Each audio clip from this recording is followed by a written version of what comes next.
Hi, everyone. Welcome to the first episode of our podcast at the Crossroads of Women in Sports. Our names are Maya and Delara, and we are both undergraduate students at Queen's University. We are currently working under Dr. Unyoung Lee, where we have been assigned to create a podcast on a topic that interests us. Therefore, we have decided to make the topic Women in Sports, with a focus on the lack of opportunities or advancements in the professional environment. In each episode, we are also hoping to engage in meaningful discussions surrounding intersectionality, such as ethnicity, disability, religion, and race. We hope you enjoy this podcast. Hi, everyone. So today we have a guest, Dr. Courtney Szto. Dr. Szto attained a Bachelor of Human Kinetics at UBC, a Master's in Science at University of Toronto, and a PhD at Simon Fraser, and she's currently teaching at Queen's University. Welcome. Thank you for taking the time to talk to us today. Would you like to give us a sense of who you are and describe yourself and the current research you are focused on? Sense of who I am, that's such a philosophical question.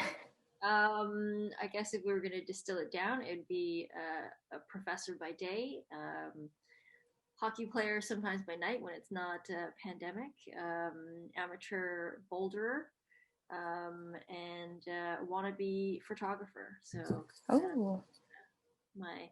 the things that take up most of my day are like kind of get me up in the morning. And for research that I'm working on right now, I'm working on a project with Dr. Mary Louise Adams around getting adults into, adult development opportunities for hockey and figure skating, because a lot of our long-term athlete development models just assume that everybody learns sport by the age of 6 and they have tried all the sports and they figured out exactly how they want to spend their time. And yet we don't have a lot of opportunities for adults who want to pick up sports at a later stage in life. So we've been doing a survey with folks who take up adult programming in both hockey and figure skating, and then also talking to coaches who work specifically with adults, which there aren't really that many, unfortunately. It's just kind of a forgotten kind of market. And then other than that, I'm still trying to shoot my short documentary about bike waste, which has been far more difficult in the times of COVID, but we're trying to see if we can hire crews locally wherever we want them to be, so that we don't have to fly back and forth with a film crew. It's probably better for the environment this way, and we're getting to do places that we wouldn't otherwise have maybe gotten to talk to, so like the Netherlands and things like that. Wow, okay. They sound really interesting. Thanks. Yeah, for sure. That's very neat. So with, in your research, we also see a very extensive focus, but one of them we noticed was anti-racism in Canadian hockey. One of them specifically focusing on the South Asian experience in hockey, changing on the fly. You use sport and physical cultures to address issues of racial injustice, and increasingly we're seeing Canadians become more aware and making great strides through the dominant mainstream media to create a more equitable and diverse environment. And we were just wondering, to get your take, how does this parallel in the sporting world? I don't know that it parallels in the sporting world. I feel like the world of sports is always dragged into the current time rather reluctantly. So sports is just kind of, it remains this stronghold of conservative values for a variety of reasons.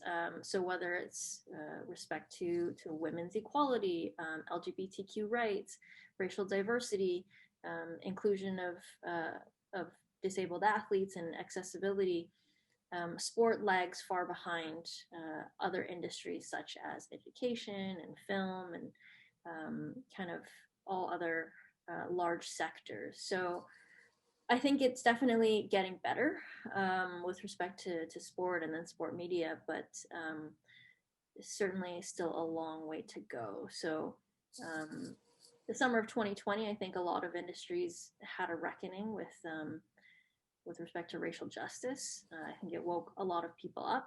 Do they fully understand what they need to be doing at this point? I would say no, but at least they realize that they should be doing something. So I think that that's kind of where sport is. They know that they should be doing something. How they should be doing it, what they should be doing, I think they're still quite rather confused about. Okay. Thank you. We're also wondering, some of the biggest issues for women's sports includes lack of resources, funding, and access, compounded with gender inequality in almost every aspect of professional sport, the biggest being the gender wage gap in professional sports. Can you briefly describe how these issues compare to the male counterparts in elite level hockey? So how does the lack of resources and wages and things compare from men's hockey to women's hockey? Yeah. So it's an interesting kind of comparison. We tend to think that women's hockey in Canada is quite well regarded because when we see it at the Olympics every 4 years, everybody's got on their Team Canada jerseys and everybody's tuned into their television screens. So it seems like we treat the women fairly similar to the men. The difference, though, is when they come home from those Olympic cycles, what happens in between in those 3 years. And historically, they have come home to community rinks with maybe 100 fans in the stands, tickets for like $15, $20, or just giving away tickets to try to get people to come, and zero marketing, zero TV coverage. So I think that's the big disparity, is that we have talent that is on par with the men, but they have no domestic league in Canada at this point for them to play. And all the years leading up to 2021, they've never been paid anything close to a living wage to play hockey. So unless you're on the national team, which is basically 30 women, you have no way of using hockey to have any sort of career. We do have the NWHL now, which is offering salaries of up to $15,000 per season, but we have students that make more than that in a year working part-time. So obviously all of these women have to have full-time jobs on the side. A lot of them are grad students themselves, in order to support their hockey habit. So there is no career path at this point. And I think that's really the biggest difference, is that little boys can be like, I want to be a hockey player. And even if they're not the best of the best, they don't make the NHL, there are various other leagues where they can continue their hockey careers and make a little bit of money to support themselves and kind of put off, quote unquote, adulthood a few more years. Right now, women get to play university, and that's probably the best experience that they're going to have for the vast majority of them. Yeah, that makes a lot of sense. Thanks. Yeah, for sure. Shifting gears a little bit, one of your ongoing projects that's garnered much attention is your policy paper on anti-racism in Canada. This insightful piece highlights that we have to gain further understanding of power, privilege, and access in order to change the culture of hockey on an institutional level, and highlighting specific calls of action. On this note, we saw you lead a series of monthly anti-racism sessions to educate PWHPA players and staff on the importance of diversity and anti-racism in hockey. Can you tell us how this is going, and specifically the positive reactions that you've received? Yeah, so we've done 5 so far. So we have one more session coming up in March. They are not mandatory. We made one session mandatory just to try to get folks on the same page, and they could come and see, they could meet me, they could kind of see what it was about. But aside from that, I was very adamant that I wanted it to be voluntary, whereas the PWHP actually wanted it to be mandatory. Reason for that is it's not fun teaching people things that they don't want to learn, especially when it's things that are kind of not part of their quote unquote job that they think that they're supposed to be doing, right? So it is difficult to teach students who are resistant to learning particular things, but in school it's like we kind of, you have to do some of that. For these athletes, they don't have to. So I want them to be there because they want to learn, and not because they feel obligated like they have to learn. It also makes for a safer space for the Black, Indigenous, and other players of color if there are not people who are kind of resentful. They're like, oh, I have to spend an evening here, I don't want to be here, and it's because of you people, right? So we've covered things like whiteness, indigeneity, blackness, and Black history. The concept of race as a social construct, and then we'll probably touch on like intersectionality in our last session. So I think that they're pretty fun. We tend to do similar things that I run in my class KNPE 397. And so yeah, the players are definitely learning a lot, and I'm forcing them to start to contribute into their learning as well. So one of the players is going to take over part of the session for the last one.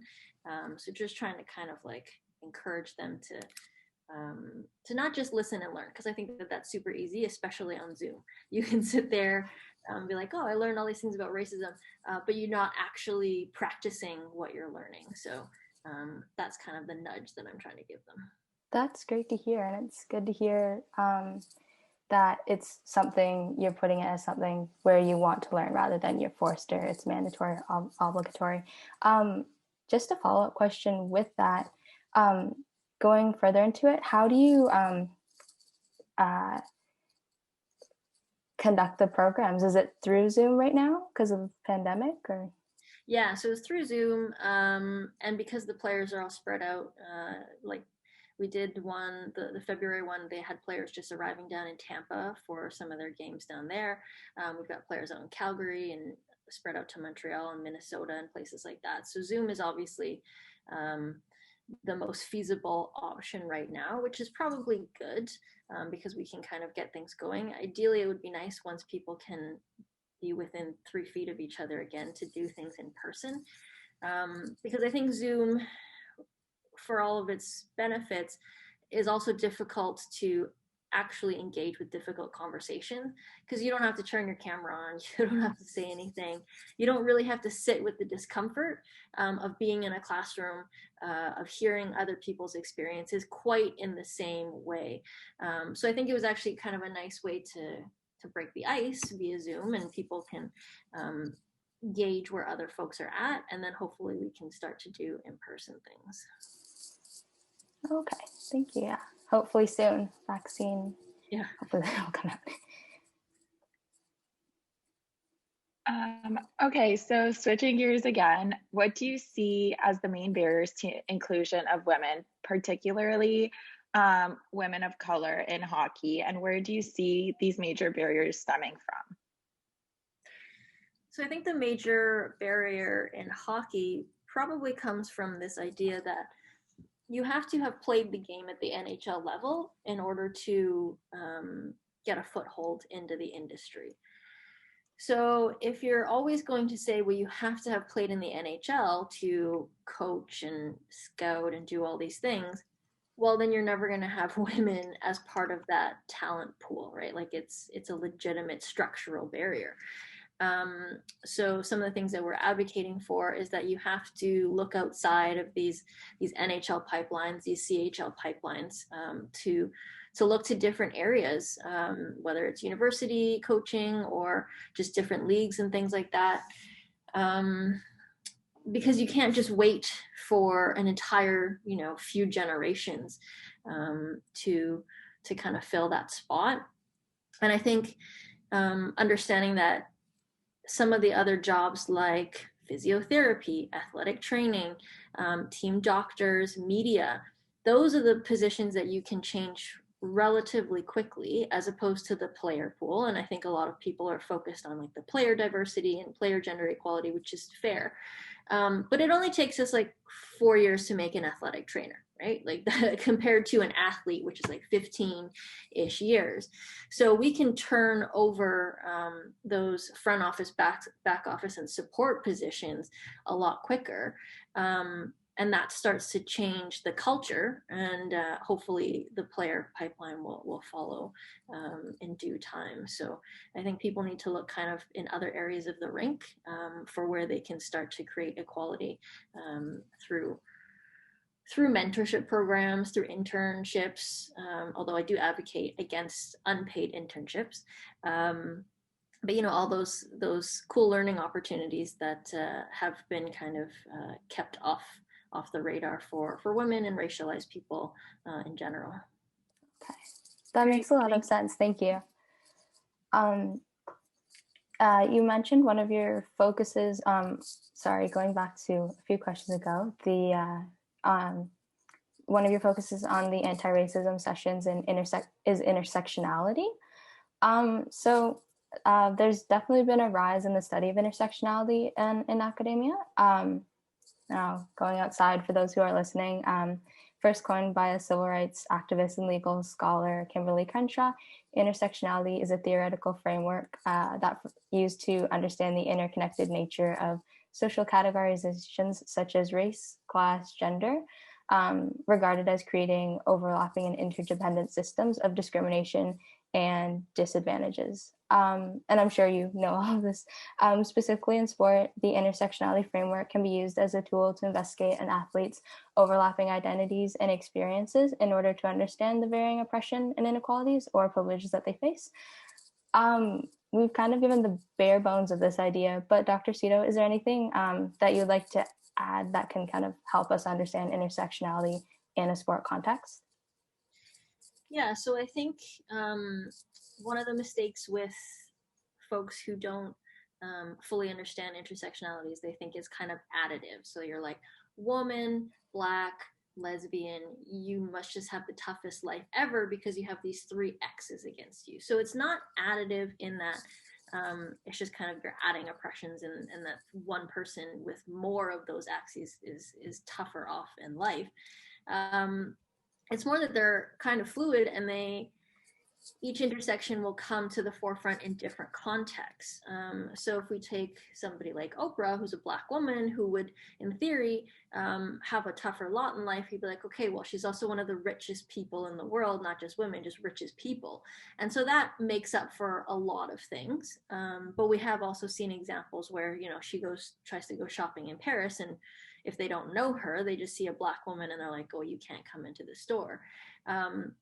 So it's like little nuances like that are, it's very important to kind of understand the different times and contexts where things can change for a person. And it can work out very well for some people in certain contexts, and then not so well in other examples. So with respect to sport, I think Venus and Serena Williams are a good example of understanding that, again, it's like you have Black women who are excelling at their job, and yet them being very good at tennis, them having a lot of money, is not going to protect them from systemic racism. You have the women of the WNBA who have been really on the forefront of athlete activism for a very long time, but certainly I would say within the last 4 years in a different way. And yet whenever they say something, it tends to get trumped if an NBA player says the exact same thing, because they just have more media visibility, and it's like, oh, it's a man saying that. So our ears perk up a little bit differently for a lot of folks. So yeah, intersectionality originally was very specific when Kimberly Crenshaw created it, to get at the ways that Black women in particular fall through certain social cracks. She was using it in a legal case where a company, Black women were saying, well, you don't hire Black women. And they're like, sure we do. We hire Black men. And they would look at the manufacturing side, and there were a bunch of Black men that were working there. And they're like, look, we hire women. Look at all these women secretaries that we have. But all those women were white. So the Black women were falling between this crack of like, okay, we're not a Black man and we're not a white woman. Like, where do we fit into this kind of situation? So I think it's important to kind of pay homage to Kimberly Crenshaw's work in that way, to understand that it was Black women really that are at the center of intersectionality for the rest of us to understand it. And they tend to still get left behind to this very day, whether they're athletes or politicians or other characters in life. That if you were to list, all the basketball players you knew, how many of those would actually be women basketball players? How many of those would be Black women? So yeah, I think certainly an important thing to understand, but pretty complex topic sometimes to delve into. For sure, yeah. And that's a really good point. Rather than being additive, it's just the complexities and the layers that are encompassing like how we face that. I think we're on to our last question now. Yeah, so on that note, where do you see women's hockey, specifically the PWHPA, in the future? It's a good question. I wish I knew, and I wish that we were all confident about where it was going. I think the discussion at this point is really a league that will be ready post 2022 Beijing Olympics. Because to start anything before that, and this again goes to the unique situation of women's hockey, you would lose all the Olympic players starting usually June of this year. So when we pick men's Olympic teams, at least in Canada and the US, when the NHL allows their players to participate, you can just pick whatever number of guys you want, and they're ready to go because they have been playing high-level hockey up until the Olympics.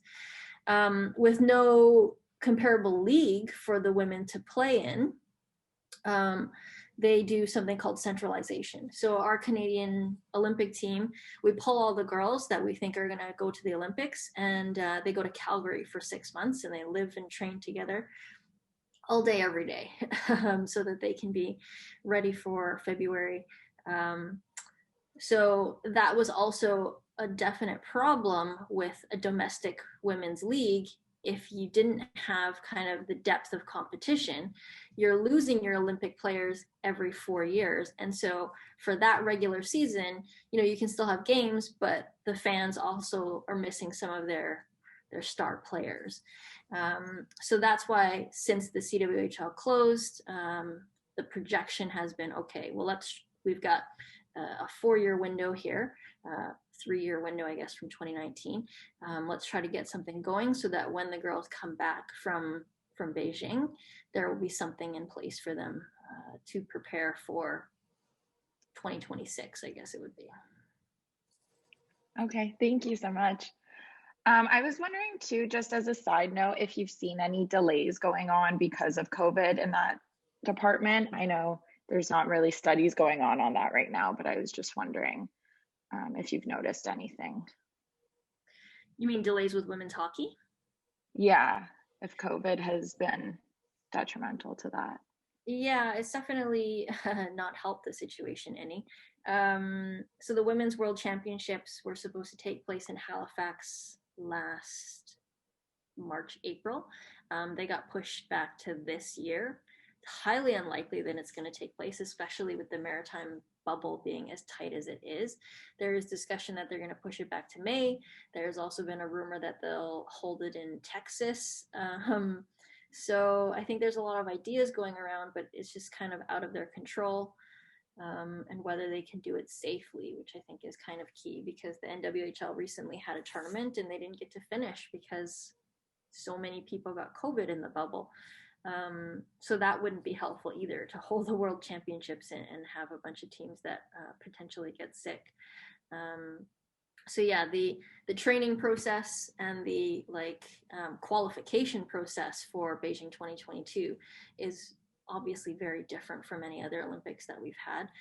Hopefully people get to compete Beijing at the top of their game and at the fitness level that they should be at. But yeah, we just kind of have to wait and see, unfortunately. Yeah, definitely. That's very true. Going off that, kind of flipping it to the other side of the coin. So there's definitely been a lot of setbacks with COVID. Is there any benefits that you see, like in terms of like athlete advocacy in women's hockey? Good question. I think yes, COVID has definitely been good with respect to making people stop or pause or slow down their life a little bit to kind of sort themselves out. It has exposed a lot of I don't know if you want to call it poor structures or misguided priorities and things like that. So that's helpful in some respects if you want to change it. Unfortunately, we've seen a lot of sports just kind of double down on the things that were horrible about them in the first place. Thinking largely about the NCAA as an example. But I think that it has given a lot of folks the opportunity to think about their contributions as citizens more deeply. So teams like the Erie Otters, I've done some work with the University of New Brunswick women's hockey team because their head coach, Sarah Hillworth, just believes that, you know what, it's not just about hockey. She wants her team to be good people. So she's, you know, used this opportunity where they're not playing hockey to still get together as a team, but they're going to learn about racism. They're going to learn about different aspects of history, LGBTQ rights, things that they wouldn't necessarily have time to have done. So I think that some people's priorities have changed and for the better. Certainly not everybody's, but I think that those are some of the silver linings that we can see. Okay, Yeah, that's absolutely. Good to Yeah. Well, thank you for your time today. That wraps up all our questions. Was there anything else that you wanted to touch on? I guess the only thing, when is this one dropping? Do you know when you're publishing the? We're hoping within the month of February sometime. Okay, well, the PWHPA has a showcase coming up at the end of the month. I think it's the 27-28th at Madison Square Gardens. Is the first time that women's hockey will be played in the historic arena, and that's like probably the biggest showcase that they've had to date. So I don't know how they're going to show it. Hopefully it will be on TV for folks, but if it's streamed or something like that, make sure you tune in to support them if you can. Definitely. Well, yeah. Thank you for your time today. Thanks so much for having me.